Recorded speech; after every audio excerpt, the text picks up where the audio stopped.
Zuluni so'lagi tabiiy dorixonaga o'xshaydi. Uni so'lagi tarkibida 100 dan ortiq fermentlar mavjud.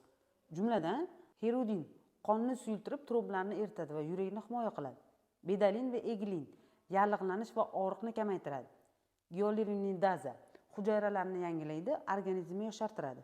Zuluni yurak qon tomir kasalliklari, qon bosimini tushirishda, infarkt, insult kasallarida, bo'g'im og'riqlarida, varikoz, migrenda, oshqozon muammosi bor insonlarda, hattoki o'sha ginekologik muammolarda ham zuluni so'lagi zo'r foyda beradi.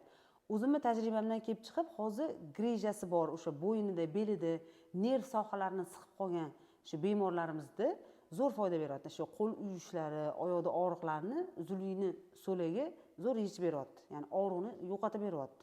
Chunki o'sha qismda qon aylanishini yaxshilaganimizdan keyin immunitet ko'tariladi. Immunitet ko'targan sari tana o'zi kasallik bilan o'zidan o'zi kurashishni boshlaydi. Zuluk so'lagi tarkibidagi fermentlarni Manaman degan laboratoriyada katta davlatlarda ham hali sun'iy yo'l bilan ishlab chiqarilmagan.